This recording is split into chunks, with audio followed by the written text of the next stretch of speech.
ನಮಸ್ಕಾರ ಸರ್. ಹರೆಯರು ನಮಸ್ಕಾರ. ಹರೇ ಶ್ರೀನಿವಾಸ ಸಾಕ್ಷರ ನಮಸ್ಕಾರಗಳು. ಹರಿ ನಮಸ್ಕಾರ ಆಚಾರ್ಯ. ಸುಮತಿಭಿರ್ಮೇಜಂ ಶುಭ್ರಕಾಜಂ ಸಖಾಜಂ ಸುಖಮಜಮನಪಾಜಂ ಮುಕ್ತಿಪಾಜಂ ವಿಮಾಜಂ ದ್ರಹಯಮಹಮಮೇಜಂ ಧ್ಯೇಜಮಾಮ್ನಾಜಗೇಜಂ ಸದಜಮಸದಜೇಜಂ ಶ್ರೀಸಹಾಜಂ ಭಜೇಜಂ ತಪಸ್ವಾಧ್ಯಾಯ ಶುಶ್ರೂಷಾ ಕೃಷ್ಣಪೂಜಾರತಂ ಮುನಿಂ ವಿಶ್ವೇಶಮಿಷ್ಟದಂ ವಂದೇ ಪರಿಮ್ರಾಟ್ ಚಕ್ರವರ್ತಿನಂ. ಶ್ರೀ ಗುರುಭ್ಯೋ ನಮಃ. ಹರಿ ಓಂ. ಶ್ರೀಜಃ ಪತ್ಯೇ ನಿತ್ಯ ಗಣಿತ ಗುಣಮಾಣಿಕ್ಯ ವಿಶದ ಪ್ರಭಾಜಾಲೋಲ್ಲಾಸೋಪಹತ ಸಕಲಾವದ್ಯತಮಸೆ ಜಗಜ್ಜನ್ಮಸ್ಥೇಮ ಪ್ರಳಯ ರಚನಾಶೀಲ ವಪುಷೆ ನಮೋ ಶೇಷಾಂ ನಾಯ ಸ್ಮೃತಿ ಹೃದಯ ದೀಪ್ತಾಯ ಹರಜೆ ಯೇನ ಪ್ರಾದುರಭಾವಿ ಭೂಮಿ ವಲಜೆ ವ್ಯಸ್ತಾದಿಗೋ ಸಂತತಿ ಪ್ರಾಬೋಧ ಶ್ರುತಿ ಪಂಕಜಂ ಕರುಣಯಾ ಪ್ರಕಾಶಿತತ್ವಂ ಪರಂ ಧ್ವಾಂತಂ ಧ್ವಂಸವನಾಜಿ ಸಾಧುನಿಕರಶ್ಚಾಕಾರಿ ಸನ್ಮಾರ್ಗಗಃ ತೇನಂ ವ್ಯಾಸದಿವಾಕರೇಣ ಸತತಂ ಮಾತ್ಯಾಜಿ ಮೇ ಮಾನಸಂ ವ್ಯಾಪ್ತಿರ್ಯಸ್ಯ ನಿಜೇ ನಿಜೇ ನಮಃ ಸಾ ಪಕ್ಷೇ ಸಪಕ್ಷೇ ಸ್ಥಿತಿಃ ವ್ಯಾವೃತ್ತಿಶ್ಚ ವಿಪಕ್ಷತೋಥ ವಿಷಜೇ ಸಕ್ತಿರ್ನ ವೈಬಾಧಿತೆ ನೈವಾಸ್ತಿ ಪ್ರತಿಪಕ್ಷಜುಕ್ತಿರತುಲಂ ಶುದ್ಧಂ ಪ್ರಮಾಣಂ ಸಮೇ ನ ಭೂಯಾತ್ ತತ್ವವಿದಿರ್ಣಜಾಯ ಭಗವಾನ್ ಆನಂದತೀರ್ಥೋ ಮುನಿಃ ಭವತಿ ಯದನುಭಾವಾತ್ತೇಡಮೂಕೋऽಪಿ ವಾಗ್ಮಿ ಜಡಮತಿರಪಿ ಜಂತುರ್ಜಾಯತೆ ಪ್ರಾಜ್ಞಮೌರಿಃ सकलवचनचेतो देवता भारती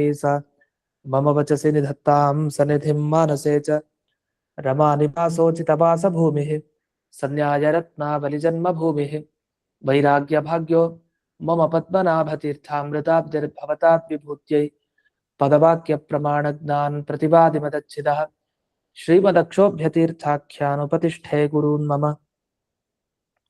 श्रीमदानन्दतीर्थादि सन्मनः सरसि भुवि अनुव्याख्यान नलिने चंचरी कतिमे मनः न शब्दाब्धौ गाढाः न च निगमचर्चासु चतुराः न च न्याये प्रौढाः न च विदितवेद्यापि वयं परं श्रीमत्पूर्णप्रमतिगुरुकारुण्यसरणिं प्रपन्नामान्यास्मः किमपि च वदन्तोऽपि महताम् ॐ नारायणं निखिलपूर्णगुणैकदेहं निर्दोषमाप्यतममप्यखिलैः सुवाक्यैः अस्योद्भवादिदमशेषविशेषतोऽपि वन्द्यं सदा प्रियतमं मम सन्नमामि। कुपिता हि पणच्छाया समीकृत्या परं सुखं सेवन्ते यत्पदं धीराः तं भजे वल्लभं श्रियः.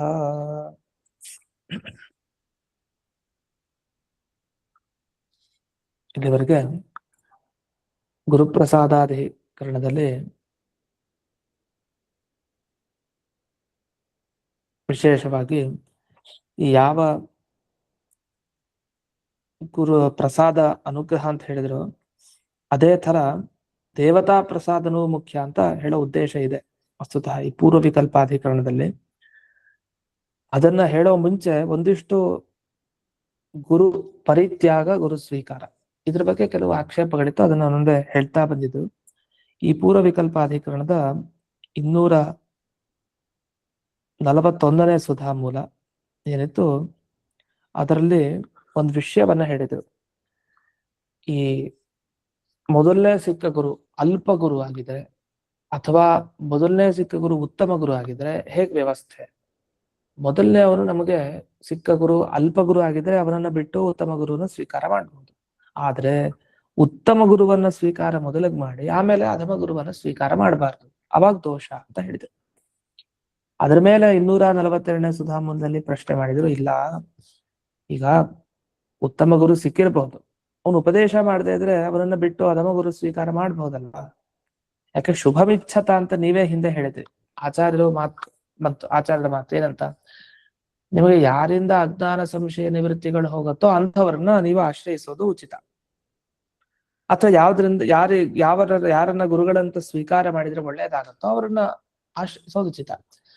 ಸಿಗೋ ಗುರು ಉತ್ತಮನಾಗಿದ್ರು ಅವನು ಉಪದೇಶ ಮಾಡದೆ ಸುಮ್ಮನೆ ಕೂತ್ರೆ ಶುಭ ನಮ್ಗೆ ಎಲ್ಲಿಂದ ಲಭ್ಯ? ಹಾಗಾಗಿ ಅಧಮ ಗುರುವನ್ನ ಸ್ವೀಕಾರ ಮಾಡಾದ್ರೂ ನಾವು ಶಾಸ್ತ್ರೋಪದೇಶ ಪಡ್ಕೊಳ್ಬಹುದಲ್ವಾ ಅಂತ ಪ್ರಶ್ನೆ ಮಾಡಿದ್ವಿ. ಅವಾಗ ಇಲ್ಲಿ ಟಿಪ್ಪಣಿಯಲ್ಲಿ ಒಂದಿಷ್ಟು ವಿಚಾರಗಳನ್ನ ಹೇಳಿದ್ದಾರೆ. ಇಲ್ಲೇನ್ ಮಾತು ಬಂತು? ಪ್ರತಿಷೇಧ ವಚನೇನ ತತ್ರ ಅಪೋದಿತೋಯಂ ನ್ಯಾಯ. ಗುರುಮಂತ್ರ ಪರಿತ್ಯಾಗಿ ಇರೋರವಂ ನರಕಂ ರಜೇತ ಅನ್ನೋದಕ್ಕೂ ಅಪವಾದ ಸ್ಥಳ ಹೇಳ್ಬೇಕು. ಇಂತಿಂಥ ಕಡೆ ಇಲ್ಲ. ಯಾಕಂದ್ರೆ ಯಾವುದೇ ಒಂದು ನಿಯಮ ಮಾಡಿದ್ರು ಅದಕ್ಕೊಂದು ಅಪವಾದ ಇರುತ್ತೆ. ಈಗ ಎಲ್ಲಾ ಮನುಷ್ಯರು ಒಳ್ಳೆಯವರು ಅಂದ್ರೆ ಹಾಗಿಲ್ಲ. ಎಲ್ಲಾ ಮನುಷ್ಯರು ಒಳ್ಳೆಯವರು ಅಂದ್ರೆ ಕಲಿ, ಪುರುಷ ಮತ್ತೆ ಕೆಲವರೆಲ್ಲ ದೈತ್ಯರು ಇಂಥವ್ರೆಲ್ಲ ಬಿಟ್ಟು ಅಂತಾನೆ ಅರ್ಥ. ಅವ್ರನ್ನ ಒಳ್ಳೆಯವರು ಅಂತ ಸ್ವೀಕಾರ ಮಾಡ್ಲಿಕ್ಕೆ ಸಾಧ್ಯ ಇಲ್ಲ. ಆತರ ಒಂದು ನಿಯಮ ಹೇಳಲಿಕ್ಕೆ ಹೋದ್ರೆ ಅದಕ್ಕೊಂದು ಅಪವಾದ ಇದ್ದೇ ಇರುತ್ತೆ. ಕೆಲವರು ಆತರ ಇರಲ್ಲ. ಎಲ್ರೂ ಏಕಾದಶಿ ಉಪವಾಸ ಮಾಡೇ ಮಾಡ್ತಾರೆ ಹಾಗೇನಿಲ್ಲ, ಮಾಡದೇ ಇರೋರು ಬೇಕಾದಷ್ಟು ಜನ ಇರ್ತಾರೆ. ನಿಯಮ ಅಪವಾದ ಇದ್ದೇ ಇರುತ್ತೆ ಎಲ್ಲಾ ಕಡೆ. ಅದೇ ತರ ಇಲ್ಲಿ ಪ್ರತಿಷೇಧ ವಚನೇನ ತತ್ರ ಅಪೋದಿತೋಯಂ ನ್ಯಾಯ. ಈ ನ್ಯಾಯ ಕೆಲವು ಕಡೆ ಬಳಕೆ ಮಾಡೋ ಹಾಗಿಲ್ಲ, ಅಪವಾದನೂ ಇರುತ್ತೆ ಅಂತ ಹೇಳ್ತಾ ಇದ್ದಾರೆ. ಯಾವ ವಚನಕ್ಕೆ ಹೇಗೆ ಅಪೋದಿತ ಅಂತ ಈಗ ಅದನ್ನ ಪರಿಮಳದಲ್ಲಿ ಬಿಡಿಸಿದ್ದಾರೆ ರಾಯರು. ಅದನ್ನ ನೋಡೋಣ. ಇದೇ 242ನೇ ಸುಧಾಮೂಲದ ಪರಿಮಳ ಟಿಪ್ಪಣಿ. ಪ್ರತಿಷೇಧ ವಚನ, ನಿಷೇಧ ಏನಿದೆ ಈಗ? ನಿಷೇಧ ಇರೋದು ಹೀಗೆ: ಗುರುಮಂತ್ರ ಪರಿತ್ಯಾಗಿ ರೌರವಂ ನರಕಂ ರಜೆ. ನಿಷೇಧ. ಪ್ರತಿಷೇಧ ವಚನ ಅಂದ್ರೆ ನೀವು ಗುರು ಪರಿತ್ಯಾಗ ಮಾಡಿದರೆ ರೌರವ ನರಕಕ್ಕೆ ಹೋಗ್ತೀರಿ, ಆದ್ರಿಂದ ಗುರುಗಳ ಪರಿತ್ಯಾಗ ಮಾಡಬೇಡಿ ಅಂತ ಇಷ್ಟನ್ನು ಹೇಳ್ಬೇಕು. ಈ ಮಾತು ಏನಿದೆ, ಈ ಮಾತಿಗೆ ಅಪವಾದ ಹೇಳ್ಬೇಕು. ಹೇಗೆ? ವಿಶೇಷ ಲಾಭಾಯ ಅನ್ಯ ಪ್ರಾಪ್ಯ ಇತ್ಯಯಂ ನ್ಯಾಯ ಧರ್ಮ ವಿಷಯ ಅಪೋದಿತ ಇತ್ಯರ್ಥ. ನೋಡಿ, ನಮಗೆ ವಿಶೇಷ ಲಾಭ ಆಗಬೇಕು ಅಂದ್ರೆ ಒಬ್ಬ ಗುರುಗಳನ್ನು ಬಿಟ್ಟು ಇನ್ನೊಬ್ಬರ ಹತ್ರ ಹೋಗ್ಲೇಬೇಕು, ಇಲ್ಲ ಅಂದ್ರೆ ನಮಗೆ ವಿಶೇಷ ಲಾಭ ಆಗಲ್ಲ. ಇತ್ತ ಒಬ್ಬ ಗುರು ಹತ್ರನೇ ಇದ್ರೆ ವಿಶೇಷ ವಿಚಾರಗಳೇ ತಿಳಿಯಲ್ವಲ್ಲ. ಅವನು ಉಪದೇಶ ಮಾಡದೇ ಇದ್ರೂ ವ್ಯರ್ಥ ಒಂದು. ಮತ್ತೊಂದು, ಅವನ ಅಧಮ ಗುರು ಆಗಿದ್ರೆ ಅವನಿಗೆ ಸರಿಯಾಗಿ ತಿಳುವಳಿಕೆ ಇಲ್ಲ, ಅವನಷ್ಟು ಅಧ್ಯಯನ ಮಾಡಿಲ್ಲ ಅಂತ ಆದ್ರೆ ಅಂಥ ಗುರುವಿನ ಬಳಿ ಏನನ್ನು ಪಡಿಲಿಕ್ಕೆ ಸಾಧ್ಯ? ವಿಶೇಷ ಲಾಭ ಆಗೋದಿಲ್ಲ. ಅದಕ್ಕೆ ಏನ್ ಬಂದ್ರು? ಧರ್ಮ ವಿಷಯ ಅಪೋದಿತ. ಧರ್ಮ ಅಂತ ಬಂದ್ರೆ ಅವಾಗ ಒಬ್ಬ ಗುರುಗಳನ್ನ ಬಿಟ್ಟು ಇನ್ನೊಬ್ಬ ಗುರುಗಳನ್ನ ಹೊಂದಬೇಕು ಅಂತ ನೀವೇನ್ ಹೇಳಿದ್ರಿ, ಅದು ಸರಿ ಇಲ್ಲ ಅಂತ ಹೇಳ್ತಾರೆ. ಅಂದ್ರೆ ಇದ್ರ ಅಭಿಪ್ರಾಯ ಏನು? ಅವಾಗ ಅದನ್ನ ಬಿಡಿಸ್ಲಿಕ್ಕೆ ಇನ್ನೂ ಬೇರೆ ಟಿಪ್ಪಣಿಗಳನ್ನ ನಾವು ನೋಡ್ಬೇಕು. ಒಂದೇ ಟಿಪ್ಪಣಿಲಿ ನಮಗೆ ಆ ಪೂರ್ಣ ಭಾವ ಅರ್ಥ ಆಗಲ್ಲ. ಯಾಕೆಂದ್ರೆ ತದ್ಧೀನಂ ನಾಪ್ನುಯಾದಿತು ಭಾಷ್ಯಂ ವ್ಯಾಸಚಿತ್ತಸ್ಥ ವಾಕ್ಯಮೇವ ನತು ಸ್ವವಚನಮಿತಿ. ಇದನ್ ತದ್ಧೀನಂ ನಾಪ್ನುಯಾತ್ ಕ್ವಚಿತ್ ಅಂತಿದೆಯಲ್ಲ, ಇದು ವೇದವ್ಯಾಸರ ಮನಸ್ಸಿನಲ್ಲಿರೋ ವಾಕ್ಯವನ್ನೇ ಇಲ್ಲಿ ಹೇಳ್ತಾ ಇದಾರೆ ಆಚಾರ್ಯರು, ತಮ್ದಲ್ಲ ಅಂತ. ಆಚಾರ್ಯರು ವೇದವ್ಯಾಸರು ಹೇಳಿದ ವಿಷಯ ಇದು ಅಂತ ತಿಳಿಸ್ತಾ ಇದಾರಂತೆ. ಅಂದ್ರೆ ಎಂದಿಗೂ ಹೀನ ಗುರುವನ್ನ ಹೊಂದಬಾರದು ಅಂತ. ಅಂದ್ರೆ ಹೇಗಾದ್ರೂ ಮಾಡಿ ಆ ಉತ್ತಮ ಗುರುವಿನ ಹತ್ರನೇ ಹೋಗ್ಬೇಕಂತೆ. ನೀವು ಅಧಮ ಗುರುವನ್ನ ಮಾತ್ರ ಸ್ವೀಕಾರ ಮಾಡೋ ಹಾಗಿಲ್ವಂತೆ. ನೀವು ಕೇಳಿದ್ರಿ ಒಳ್ಳೆ ಪ್ರಶ್ನೆ, ಏನಂತ? ಈಗ ಉತ್ತಮ ಗುರು ಸಿಗ್ತಾರೆ, ಆದ್ರೆ ಅವ್ರು ಏನು ಉಪದೇಶ ಕೊಡಲ್ಲ, ಸುಮ್ಮನೆ ಮೌನವಾಗಿರ್ತಾರೆ. ನಾವು ಕೊಡಲ್ಲ, ಏನೋ ಒಂದು ಉಪದೇಶ ಕೊಡದೇನೆ ತಪ್ಪಿಸ್ಕೊಳ್ತಾರೆ.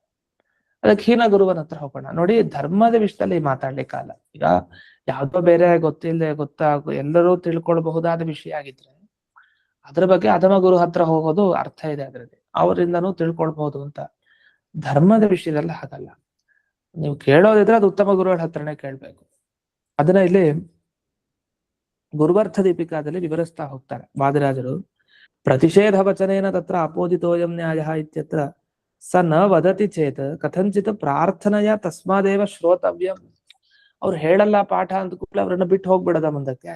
ಅವ್ರ ಹತ್ರ ಬೇಡ್ಬೇಕು, ಪ್ರಾರ್ಥನೆ ಮಾಡ್ಬೇಕು. ನೀವು ಹೇಗಾದ್ರೂ ಮಾಡಿ ಹೇಳಿ, ದಯವಿಟ್ಟು ಪ್ರಾರ್ಥನೆ ಮಾಡಿ, ತಸ್ಮಾದೇವ ಶ್ರೋತವ್ಯಂ, ಅವರಿಂದಲೇ ಕೇಳ್ಬೇಕು. ಅಥವಾ ಇಲ್ಲ, ಅವ್ರ ಕೈಲಿ ಸಾಧ್ಯನೇ ಇಲ್ಲ, ಉತ್ತಮ ಗುರುಗಳ ಕೈಲಿ ಇಲ್ಲ, ನನ್ನ ಕೈಲಿ ಆಗೋದೇ ಇಲ್ಲ ಅಂತ ಅವರು ಅಷ್ಟೊಂದು ನಿರಾಕರಣೆ ಮಾಡಿದ ಮೇಲೆ ಇವ್ರು ಹೇಗ್ ಬಲವಂತ ಮಾಡ್ಲಿಕ್ಕೆ ಸಾಧ್ಯ? ಪ್ರಾರ್ಥನೆಗೂ ಒಂದು ಮಿತಿ ಇರುತ್ತಲ್ಲ, ಇತಿ ಮಿತಿ. ಎಷ್ಟಂತ ಪ್ರಾರ್ಥನೆ ಮಾಡೋದು? ಸಾಧ್ಯ ಇಲ್ಲ ಅದು. ಅಂದ್ರೆ ತದ್ ಅನುಜ್ಞಯ ತತ್ ಸದೃಶ ಗುರುವಂತರಂಬ ಸ್ವೀಕರ್ತವ್ಯಂ. ಅವಾಗ ಏನ್ ಮಾಡ್ಬೇಕು? ಆ ಉತ್ತಮ ಗುರುಗಳ ಹತ್ರ ಅಪ್ಪಣೆ ಪಡಿಬೇಕು. ನೋಡಿ, ನಾನ್ ಮೊದಲು ಈಗ ಏನಾಗತ್ತೆ, ಇದು ಯಾವಾಗ ಈ ಸಂದರ್ಭ ಅಂದ್ರೆ ಮೊದಲನೇ ಗುರು ಸಿಕ್ಕಿದಾಗ ಪ್ರಶ್ನೆ ಇದೆಲ್ಲ. ಪದ್ಯಕ್ಕೆ ಬೇಕಾದಷ್ಟು ಜನ ಗುರುಗಳಾಗ್ಬಿಟ್ಟಿದ್ದಾರೆ ಅಂದ್ರೆ ಆಗಿ ಪ್ರಶ್ನೆ ಬರೋದೇ ಇಲ್ಲ. ಆದ್ರೆ ಅಲ್ಲೇ ಹೇಗೆ ಅಂತ ಇವ್ರು ಚರ್ಚೆ ನಡೀತಾ ಇರೋದು ವಸ್ತುತಃ. ಅನೇಕ ಗುರುಗಳು ಪಕ್ಷ ಸರಿನಾ ತಪ್ಪ ಅಂತಾರೆ. ಈಗ ಪ್ರಾರಂಭದಲ್ಲಿ ಶಾಸ್ತ್ರಾಧ್ಯಯನ ಮಾಡ್ಬೇಕು. 242 ತರ ಬರ್ತಾ ಇದು. ಕೇಳಿಸ್ತಿಲ್ಲ. 242 ತರ ಬರ್ತದೆ ಗುರುವರ್ಗ ಟೀಮ್ಗೆ ಅದು. ಹೌದು ಹೌದು ಹೌದು. ಸರಿ ಸರಿ ಸರಿ ಆಚಾರ್ಯ.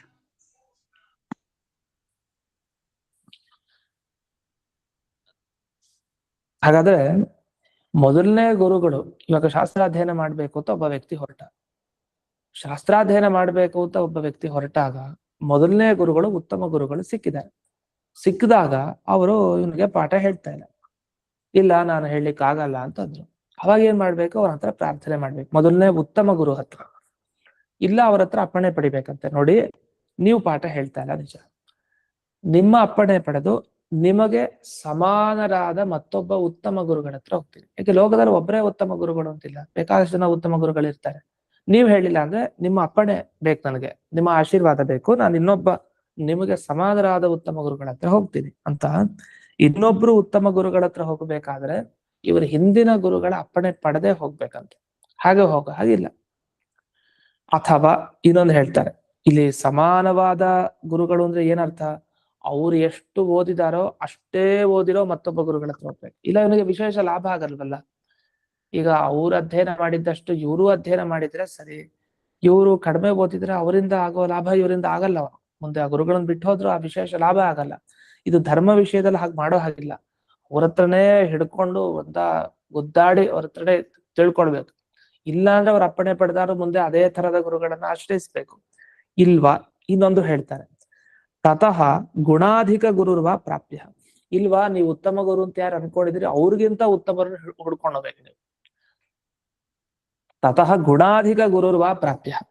ಹಾಗಾದ್ರೆ ಮೊದಲು ನಮಗೆ ಒಬ್ಬ ಉತ್ತಮ ಗುರುಗಳು ಸಿಕ್ಕಿದ್ರೆ ಅವರ ಕೈಲಿ ನಮಗೆ ಪಾಠ ಆಗ್ಲಿಲ್ಲ ಅಂತ ಆದ್ರೆ ಅವರಿಗಿಂತ ಸಮಾನರಾದ ಗುರುಗಳನ್ನಾದ್ರೂ ಹುಡ್ಕೊಂಡು ಹೋಗಿ. ಆದ್ರೆ ಸಮಾನರಾದ ಗುರುಗಳನ್ನ ಹುಡ್ಕೊಂಡು ಹೋಗ್ಬೇಕಾದ್ರೆ ಅಪ್ಪಣೆ ಪಡೆದು ಹೋಗ್ಬೇಕು.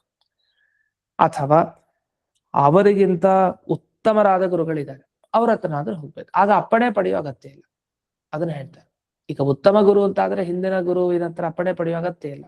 ಅವ್ರಿಗಿಂತ ಉತ್ತಮ ಗುರುಗಳು ಸಿಕ್ಕಿದ್ರೆ ಅವ್ರ ಹತ್ರ ಆರಾಮಾಗಿ ಹೋಗ್ಬೋದು, ಹಿಂದಿನ ಗುರುಗಳ ಅಪ್ಪಣೆ ಪಡಿಬೇಕು ಅಂತಿಲ್ಲ ಆ ಸಂದರ್ಭದಲ್ಲಿ.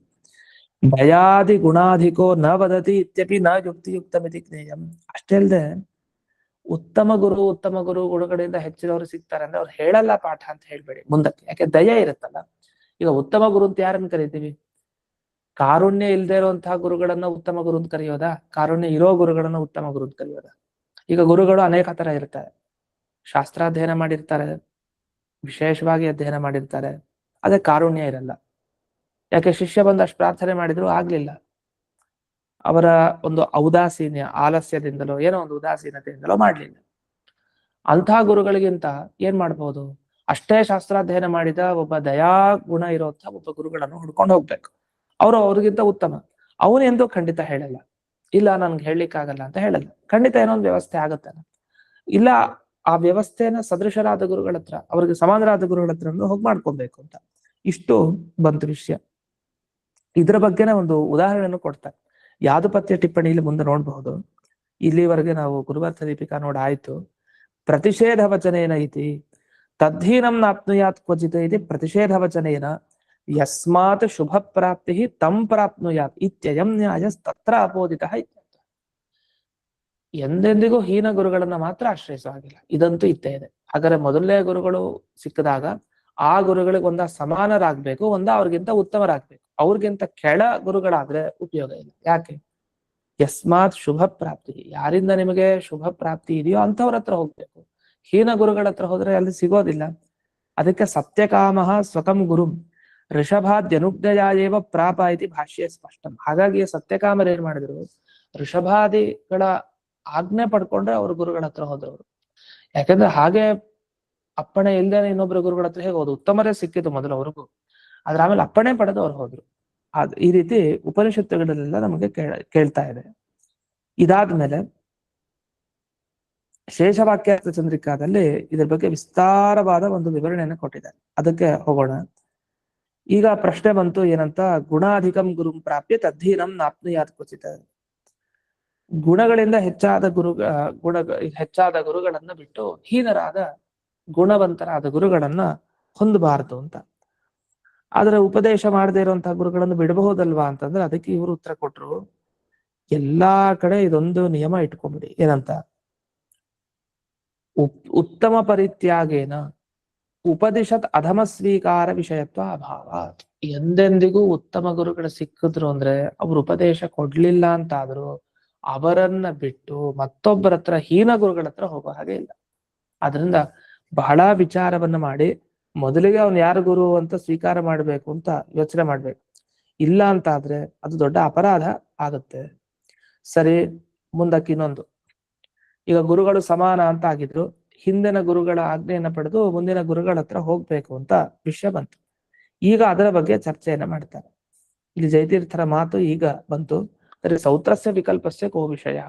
ಹಾಗಾದ್ರೆ ಹಿಂದಿನ ಗುರುಗಳ ಆಜ್ಞೆ ಪಡಿದೇನೂ ಇರಬಹುದು ಅಂತ ಒಂದು ವಿಷಯ ಬಂತಲ್ಲ, ಅವಾಗ ಏನ್ ಮಾಡಬಹುದು ನಾವು?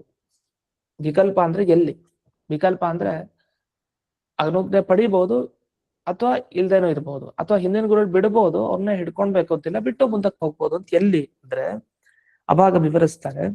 ಸಮೇ ವಿಕಲ್ಪಯೇವ ಸ್ಯಾತ್.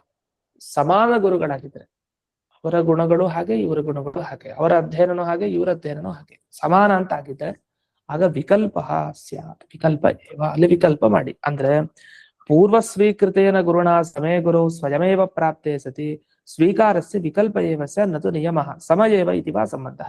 ಈಗ ಒಬ್ಬ ಗುರುಗಳ ಹತ್ರ ಪಾಠ ಕೇಳ್ತಾ ಇದ್ರು, ಅವರಿಗೆ ಸಮಾನರಾದ ಮತ್ತೊಬ್ಬ ಗುರುಗಳು ಸಿಕ್ಕಿದ್ರು ಅವ್ರಿಗೆ ಪಾಠ ಕೇಳಲಿಕ್ಕೆ. ಆಗ ಆ ಗುರುಗಳ ಹತ್ರ ಪಾಠ ಕೇಳ್ಬೇಕಾ ಬೇಡವಾ? ಯಾಕೆ ಸಮಾನ ಗುರುಗಳು ತಾನೆ. ಈಗ ಹಿಂದಿನ ಗುರುಗಳು ಬಿಡೋ ಹಾಗಿಲ್ಲ, ಮುಂದಿನ ಗುರುಗಳು ಇನ್ನೊಬ್ರು ಸಿಕ್ಕಿದ್ರು, ಆ ಗುರುಗಳ ಹತ್ರ ಪಾಠ ಕೇಳ್ಬೇಕಾ ಬೇಡವಾ? ಅದ್ ನಿಮ್ ಇಷ್ಟ, ತೊಂದ್ರೆ ಇಲ್ಲ. ಯಾಕೆ ಹಿಂದಿನವ್ರಿಗೆ ಸಮಾನ ತಾನೆ ಅವರು, ಅವ್ರಿಗಿಂತ ಅವ್ರು ಉತ್ತಮರು ಅಂತ ಆದ್ರೆ ಆಗ ವಿಚಾರ ಮಾಡುವಂತಹದ್ದು. ಹಿಂದಿನ ಗುರುಗಳು ಬಿಟ್ಟೆ ಹೋಗ್ಬಿಡ್ಬೋದು, ನೇರ, ತೊಂದ್ರೆ ಇಲ್ಲ. ಆದ್ರೆ ಸಮಾನರಾಗಿ ಗುರುಗಳಿದ್ದಾಗ ಹಿಂದಿನ ಗುರುಗಳನ್ನ ಬಿಟ್ಟು ಇವ್ರ ಹತ್ರ ಹೋಗ್ಲೇಬೇಕು ಅಂತ ನಿಯಮ ಮಾಡ್ಬೇಡಿ. ವಿಕಲ್ಪ ಹೋಗ್ಬೋದು ಬಿಡ್ಬೋದು ಅಂತ ಸಂದರ್ಭದಲ್ಲಿ ವಿಕಲ್ಪ ಅಂತ ಹೇಳಿದ್ದಾರೆ. ನತು ನಿಯಮ ಅಂತ. ಇದನ್ನೇ ಶೇಷವಾಕ್ಯಾರ್ಥ ಚಂದ್ರಿಕಾದಲ್ಲಿ ಯೋಗ್ಯತಾವಶ ದೇವಕಾರೋ ಭಿನ್ನ ಕ್ರಮ ಅಂತ ಅನ್ವಯ ಮಾಡ್ಕೊಳ್ತಾರೆ. ಅಂದ್ರೆ ಸಮ ವಿಕಲ್ಪ ಏವ ಸ್ಯಾತ್ ಅಂದ್ರೆ ಸಮೇ ಏವ ವಿಕಲ್ಪ ಸ್ಯಾತ್ ಅಂತ ಈ ತರ ಇಟ್ಕೊಳ್ಳಿ. ಸಮಾನರಾಗಿದ್ದಾಗ ಮಾತ್ರ ವಿಕಲ್ಪ ಗುರುಗಳಲ್ಲಿ, ಉತ್ತಮರಾಗಿದ್ದಾಗ ವಿಕಲ್ಪ ಇಲ್ಲ, ಅಲ್ಲಿ ಹೋಗ್ಲೇಬೇಕು ಉತ್ತಮರ ಹತ್ರ. ಈಗ ನಾವು ಅಧ್ಯಯನ ಮಾಡ್ತಾ ಇರೋ ಗುರುಗಳು ಒಂದು ಶಾಸ್ತ್ರ ಪಾಠ ಹೇಳ್ತಾರೆ, ಆ ಶಾಸ್ತ್ರ ಪಾಠವನ್ನು ಕೇಳ್ಕೊಂಡು ಅಲ್ಲೇ ಉಳಿದು ಬಿಡೋದ? ಅಲ್ಲೇ ಉಳಿದೇನು ಉಪಯೋಗ? ಉತ್ತಮ ಗುರುಗಳ ಹತ್ರ ಹೋಗ್ತಾರೆ. ಈಗ ಕೊನೆಗಾದ್ರೂ ಅಪರೋಕ್ಷ ಜ್ಞಾನಿಗಳನ್ನ ಆಶ್ರಯಿಸಲೇಬೇಕು. ಎಂಥ ಗುರುಗಳು ನಮಗ್ ಸಿಕ್ಕಿದ್ರು, ರಾಯರು, ಈ ತರ ವ್ಯಾಸರಾದರು, ಶ್ರೀಪಾದರಾದರು, ಇಂತಹ ಅಪರೋಕ್ಷ ಜ್ಞಾನಿಗಳ ಅನುಗ್ರಹ ಆಗ್ಲೇಬೇಕು. ಅವ್ರನ್ನ ಯಾರು ನಾವು ಆಶ್ರಯಿಸೋದೇ ಇಲ್ಲ, ಸಾಕು ನಮ್ಗೆ ಇದ್ದವರು ಅಂತಂದ್ರೆ ಅದು ಆಗದೆ ಇರೋ ಮಾತು. ಗುರುಗಳು ಉತ್ತಮರಾದವರು ಸಿಗ್ತಾನೆ ಇರ್ಬೇಕು. ಎಷ್ಟು ಶುಭ ಲಾಭ ಆಗ್ಬೇಕು ಅಂತ ಶುಭ ಲಾಭಕ್ಕೋಸ್ಕರ ಅಪರೋಕ್ಷ ಜ್ಞಾನಿಗಳ ತನಕ ಹೋಗ್ಲೇಬೇಕು. ಎಲ್ಲಿವರೆಗೂ ಅಪರೋಕ್ಷ ಜ್ಞಾನಿಗಳ ತನಕ ನಮಗೆ ಅನುಗ್ರಹ, ಅವರಿಂದ ನಮಗೆ ವಿದ್ಯೆ ಸಿಗಲ್ಲ, ಅಲ್ಲಿವರೆಗೂ ನಮಗೆ ಶುಭ ಪ್ರಾಪ್ತಿ ಹೇಗಾಗ್ಲಿಕ್ಕೆ ಸಾಧ್ಯ? ಅದರಿಂದ ಉತ್ತಮ ಗುರುಗಳ ಅವಶ್ಯಕತೆ ಇದ್ದೇ ಇದೆ, ಸಿಕ್ಕಾಗಂತೂ ಹೋಗ್ಲೇಬೇಕು ಅಂತ. ಇಷ್ಟೇ ಅಲ್ದೇನೆ ಇನ್ನೊಂದು ಮಾತು ಹೇಳ್ತಾರೆ, ದೋಷ ಸ್ಮೃತೆ. ಎಲ್ಲಿ ದೋಷ ಹೇಳಿದ್ದಾರೆ ಹಾಗಾದ್ರೆ? ಹಿಂದಿನ ಗುರುಗಳನ್ನ ಬಿಟ್ಟು ಮುಂದಿನ ಗುರುಗಳ ತ್ಯಾಗ ಮಾಡಿ ಇದು ಹೋದ್ರೆ ರೌರವ ನರಕ ಅಂತ. ಎಲ್ಲಿ ಅಂದ್ರೆ ಪೂರ್ವ ಅನುಜ್ಞಾಚ ಸರ್ವಥಾ. ನೋಡಿ, ಅನುಜ್ಞೆಯನ್ನ ಮಾತ್ರ ಸರ್ವಥಾ ಪಡ್ಕೊಳ್ಳೇಬೇಕಂತೆ. ಹಿಂದಿನ ಗುರುವಿಗೆ ಸಮಾನರಾದ ಗುರುಗಳಾಗಿದ್ರೆ ಮಾತ್ರ ಹಿಂದಿನ ಗುರುಗಳ ಅಪ್ಪಣೆ ಪಡೆದೇ ಹೋಗ್ಬೇಕಂತೆ. ಉತ್ತಮರಾಗಿದ್ರೆ ವಿಚಾರ ಮಾಡೋ ಹಾಗಿಲ್ಲ, ಅದು ಬೇಕಾಗಿಲ್ಲ. ಆದ್ರೆ ಸಮಾನರಾದ ಗುರುಗಳ ಹತ್ರ ಹೋಗ್ತಾರೆ ಅಂದ್ರೆ ಹಿಂದಿನ ಗುರುಗಳ ಅಪ್ಪಣೆ ಪಡೆಯಲೇಬೇಕು. ಪಡೀದೆ ಹಾಗೆ ಅವರನ್ನ ಹಿಂದಿನ ಗುರುಗಳನ್ನ ಸರ್ವಥಾ ಬಿಟ್ಟು ಇನ್ನೊಬ್ಬರ ಗುರುಗಳ ಹತ್ರ ಹೋಗ್ತಾರೆ ಅಂದ್ರೆ ಅವಾಗ ರೌರವ ನರಕಂ, ಅದು ತಪ್ಪು ಅಂತ ಅದನ್ನ ಬಿಡಿಸ್ತಾರೆ. ಸಮಗುರುವಂತರ ಸ್ವೀಕಾರೆ ಪೂರ್ವಸ್ಯ ಅನುಜ್ಞಾಚ ಸರ್ವತಾ ಭಾವ್ಯ. ಸಮಾನರಾದ ಮತ್ತೊಬ್ಬ ಗುರುಗಳನ್ನು ನೀವು ಸ್ವೀಕಾರ ಮಾಡ್ತಿದ್ರೆ ಹಿಂದಿನವರ ಅಪ್ಪಣೆ ಬೇಕೇ ಬೇಕು, ಸರ್ವಥಾ ಭಾವ್ಯ. ವಿನಾ ಅನುಜ್ಞಯ, ಏನಾದ್ರು ನೀವು ಅಪ್ಪಣೆ ಪಡಿದೇನೆ ಹಿಂದಿನ ಗುರುಗಳದ್ದು ಸಮಾನರಾದ ಮತ್ತೊಬ್ಬರ ಗುರುಗಳ ಹತ್ರ ಹೋದ್ರೆ ಅವಾಗ ದೋಷ ಸ್ಮರಣೆ. ಅಂದ್ರೆ ಇದೆಲ್ಲ ಯಾವ ಪಕ್ಷದಲ್ಲಿ? ಹಿಂದಿನ ಗುರುಗಳನ್ನ ಸರ್ವಥಾ ನಾವು ಬಿಟ್ಬಿಡ್ತೀವಿ, ಅವ್ರ ಹತ್ರ ಹೋಗೋದೇ ಇಲ್ಲ ಅಂತ ಆದ ಪಕ್ಷದಲ್ಲಿ ಅಷ್ಟೇ. ಇಲ್ಲ ಹಿಂದಿನವ್ರ ಹತ್ರನೂ ಹೋಗ್ತೀವಿ ಅಂದ್ರೆ ತೊಂದ್ರೆ ಇಲ್ಲ, ಇನ್ನೊಬ್ಬರ ಗುರುಗಳ ಹತ್ರ ಹೋಗ್ತಾ ಇರ್ಬೋದು. ಆದ್ರೆ ಹಿಂದಿನ ಗುರುಗಳನ್ನ ಸರ್ವಥಾ ಬಿಟ್ಟು ನಾವು ಇನ್ನೊಬ್ಬರ ಗುರುಗಳ ಹತ್ರ ಹೋಗ್ತೀವಿ ಅಂದ್ರೆ ಅದು ಅವರಿಗೆ ಸಮಾನರಾಗಿದ್ರೆ ಅವರ ಅಪ್ಪಣೆ ಪಡೆದೇ ಹೋಗ್ಬೇಕು, ಇಲ್ಲ ಅಂದ್ರೆ ಈ ಸ್ಮೃತಿಯಲ್ಲಿ ದೋಷ ಬರುತ್ತೆ ಅಂತ ಹೇಳಿದ್ದಾರೆ. ಇನ್ನು ಅಷ್ಟೇ ಅಲ್ದೇನೆ ತತಶ್ಚ ಅಧಮ ಗುರುಂ ಪರಿತ್ಯಜ್ಯ ಉತ್ತಮ ಗುರು ಪ್ರಾಪ್ತಾಭಿ ಪೂರ್ವಾನುಜ್ಞಾ ಅಪೇಕ್ಷಿತ ಇದೆ ಪ್ರತೀತಿ ದಿನಾಸಾಯ ಇತ್ಯರ್ಥ. ಆದ್ರೆ ಈ ವಿಷಯ ಒಪ್ಪಿಲ್ಲ. ಈಗ ಅಧಮ ಗುರುಗಳು ಹಿಂದಕ್ಕಿರ್ತಾರೆ, ಅವರನ್ನ ಬಿಟ್ಟು ಉತ್ತಮ ಗುರುಗಳ ಹತ್ರ ಹೋಗ್ಬೇಕಾಗಿರುತ್ತೆ. ಆಗ ಅಯ್ಯೋ ಅಧಮ ಗುರುಗಳ ಹತ್ರ ಅಪ್ಪಣೆ ಪಡಿದೆ, ನಾವು ಉತ್ತಮ ಗುರುಗಳ ಹತ್ರ ಹೋಗ್ಲಿಕ್ಕೆ ಸಾಧ್ಯ ಇಲ್ಲ, ಅಲ್ಲಿ ವಿಚಾರ ಮಾಡೋ ಹಾಗಿಲ್ಲ. ಅಧಮ ಗುರುಗಳನ್ನ ಸರ್ವತಾ ಬಿಡ್ಬೋದು, ಅವರನ್ನ ಬಿಟ್ಟು ಉತ್ತಮ ಗುರುಗಳ ಹತ್ರ ಹೋಗ್ಬೋದು. ಆದ್ರೆ ಅವಮಾನ ಎಲ್ಲ ಮಾಡೋ ಹಾಗಿಲ್ಲ.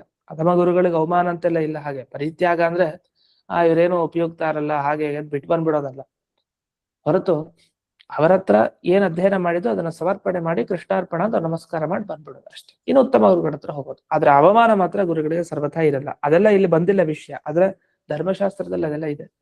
ಗುರುಗಳಿಗೆ ಅವಮಾನ ಮಾತ್ರ ಖಂಡಿತ ಮಾಡೋ ಹಾಗಿಲ್ಲ. ಒಂದು ಇದಲ್ದೇನೆ ತದುತ್ತಮ ಗುರು ಪ್ರಾಪ್ತಿ ಪೂರ್ವಾನುಜ್ಞಾ ನಮೃಗ್ಯತೆ ಅದನ್ನೇ ವಿಷಯ. ಅದರಿಂದ ಉತ್ತಮ ಗುರುಗಳು ಸಿಗ್ತಾರೆ ಅಂತ ಅಂದ್ರೆ ಹಿಂದಿನ ಗುರುಗಳ ಆಜ್ಞೆ ಬೇಕಾಗಿಲ್ಲ. ಅವ್ರನ್ನ ಆ ಆಜ್ಞೆ ಪಡೆಯದೇನೆ ಬಿಟ್ಟು ಹೋಗ್ಬಹುದು. ಪೂರ್ವಸ್ಯ ಅನುಜ್ಞಾ ನ ಮಾರ್ಗಣೀಯ ಅಂತ ಇಷ್ಟು ವಿವರಣೆಯನ್ನು ಮಾಡಿದ್ರು. ಇದಲ್ದೇನೆ ಇಲ್ಲೆಲ್ಲ ಗುರುಗಳು, ಗುರುಪ್ರಸಾದ ಬೇಕು, ಮತ್ತೆ ಗುರುಗಳು ಅಂದ್ರೆ ಯಾರು ನಮಗೆ, ಅದ್ರ ಬಗ್ಗೆ ಎಲ್ಲ ವಿಶೇಷವಾಗಿ ಇನ್ನೊಂದು ವಿಷಯ ಇದೆ. ಅದೇನು ಅನ್ನೋದನ್ನ ಮತ್ತೆ ಮುಂದಿನ ಪಾಠದಲ್ಲಿ ನೋಡೋಣ ಅಂತ ಹೇಳ್ತಾ ಇಂದಿನ ಪಾಠವನ್ನ ಗುರುವಂತರ್ಗತ ವ್ಯಾಸರಾಜ ಗುರುವಂತರ್ಗತ ಭಾರತೀಯ ರಮಣ ಮುಖ್ಯ ಪ್ರಾಣಾಂತರ್ಗತ ಶ್ರೀಮನ್ಮೂಲ ಗೋಪಾಲಕೃಷ್ಣನಿಗೆ ಅರ್ಪಣೆಯನ್ನು ಮಾಡ್ತೇನೆ. ಶ್ರೀಕೃಷ್ಣ ನಮಸ್ಕಾರ. ಧನ್ಯವಾದಗಳು.